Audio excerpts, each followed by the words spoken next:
ಎಲ್ಲರಿಗೂ ಜಯ D C ಚಾನಲ್ಗೆ ಸ್ವಾಗತ ಸುಸ್ವಾಗತ.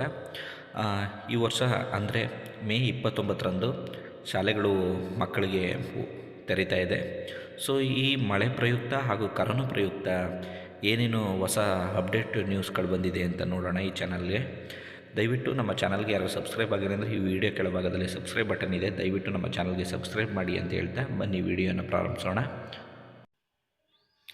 ಮೊದಲಿಗೆ ಶಾಲಾ ಕಾಲೇಜು ಮತ್ತು ಅಂಗನವಾಡಿಗಳಿಗೆ ರಜೆ ಅಂತ ನಾವು ನೋಡ್ತಾ ಇರ್ಬೋದು. ಕರಾವಳಿ ಜಿಲ್ಲೆಗಳಲ್ಲಿ ಹೆಚ್ಚಾಗಿ ಮಳೆ ಬರ್ತಾ ಇರೋ ಕಾರಣದಿಂದ ದಕ್ಷಿಣ ಕನ್ನಡ ಜಿಲ್ಲೆಗಳಲ್ಲಿ ಇಂದು ಮತ್ತು ನಾಳೆ ರಜೆಯನ್ನು ನೀಡಲಾಗಿದೆ ಅಂಗನವಾಡಿ ಮತ್ತು ಶಾಲಾ ಕಾಲೇಜುಗಳಲ್ಲಿ. ಹಾಗೆ ಉಳಿದಂತೆ ಉಡುಪಿ ಜಿಲ್ಲೆಯಲ್ಲಿ ಸಹ ರಜೆಯನ್ನು ಮುಂದುವರಿಕೆ ಮಾಡಿದ್ದಾರೆ. ಮೇ 27ರವರೆಗೂ ಜಿಲ್ಲಾಧಿಕಾರಿಗಳು ರಜೆಯನ್ನು ಹೊರಡಿಸಿದ್ದು 28ರ ತನಕ ರೆಡ್ ಅಲರ್ಟನ್ನು ಘೋಷಿಸಿದ್ದಾರೆ. ಕೆಲವು ಇನ್ನೂ 24 ಗಂಟೆಗಳಲ್ಲಿ ಹೆಚ್ಚಾಗಿ ಮಳೆ ಬರುತ್ತೆ ಅನ್ನೋ ಕಾರಣದಿಂದ ರೆಡ್ ಅಲರ್ಟನ್ನು ಘೋಷಿಸಿದ್ದಾರೆ. ಉಡುಪಿ ಜಿಲ್ಲೆಗಳನ್ನ ಅಲ್ಲಿನ ಡಿ ಸಿ ಅವರು ವಿಷಯವನ್ನು ತಿಳಿಸ್ತಾ ಇರ್ತಾರೆ. ಹಾಗೆ ಚಿಕ್ಕಮಗಳೂರು ಮತ್ತು ಮೈಸೂರು ಜಿಲ್ಲೆಗಳಲ್ಲಿ ಹೆಚ್ಚಾಗಿ ಮಳೆ ಬರ್ತಾ ಇರೋ ಕಾರಣದಿಂದ ಅಂಗನವಾಡಿಗಳಿಗೆ ರಜೆಯನ್ನು ನೀಡಲಾಗಿದೆ. ಇನ್ನು ಶಾಲಾ ಕಾಲೇಜುಗಳಿಗೆ ಅಲ್ಲಿನ ವಾತಾವರಣ ನೋಡಿಕೊಂಡು ಅಲ್ಲಿನ ಜಿಲ್ಲಾಧಿಕಾರಿಗಳು ರಜೆಯನ್ನು ತಿಳಿಸಲು ಸಹಾಯ ಆಗುತ್ತೆ. ಹಾಗೆ ನಾವು ನೋಡ್ತಾ ಇರ್ಬೋದು, ರೆಡ್ ಅಲರ್ಟ್ ಮತ್ತು ಆರೆಂಜ್ ಅಲರ್ಟ್, ಯೆಲ್ಲೋ ಅಲರ್ಟ್ ಯಾವ ಜಿಲ್ಲೆಗಳಲ್ಲಿದೆ ಅನ್ನೋದನ್ನ ನಾವು ನೋಡ್ಕೋಬೋದು ಇಲ್ಲಿ ಪಾಸ್ ಮಾಡಿಬಿಟ್ಟು.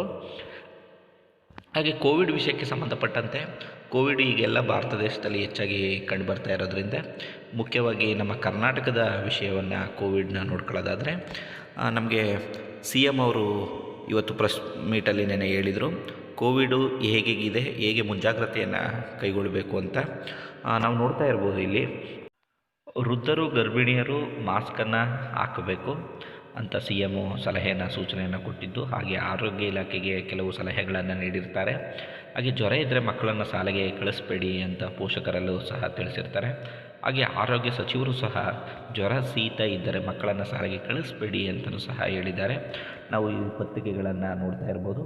ಶಾಲೆಗಳು ಕೂಡ ಅಂಥ ಮಕ್ಕಳಿಗೆ ರಜೆ ಕೊಡಬೇಕು, ಶೀಘ್ರ ಈ ಮಾರ್ಗಸೂಚಿಯನ್ನು ನಾವು ಹೊರಡಿಸ್ತೀವಿ ಅಂತಲೂ ಸಹ ಹೇಳಿದ್ದಾರೆ.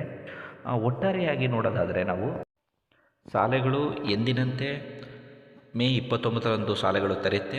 ಹಾಗೆ ಕರೋನಾ ಆಗಿರ್ಬೋದು, ಮಳೆ ಆಗಿರ್ಬೋದು, ಅಲ್ಲಿನ ಜಿಲ್ಲಾಧಿಕಾರಿಗಳು ನಮಗೆ ವಿಷಯವನ್ನು ತಿಳಿಸ್ತಾರೆ. ಆ ಕಾರಣದಿಂದ ಎಲ್ಲರೂ ಶಾಲೆಗೆ ಹೋಗಲು ಸಿದ್ಧರಾಗಿ ಹಾಗೆ ಪತ್ರಿಕೆಗಳು ಹಾಗೂ ವಾರ್ತೆಗಳನ್ನು ನೋಡ್ತಾ ಇರಿ. ಆರೋಗ್ಯದಿಂದ ಮುನ್ನೆಚ್ಚರಿಕೆಯಿಂದ ಜೋಪಾನವಾಗಿ ಇರಿ ಅಂತ ಹೇಳ್ತಾ ಈ ವಿಡಿಯೋನ ನೋಡೋದಕ್ಕೆ ಥ್ಯಾಂಕ್ ಯು ಸೋ ಮಚ್.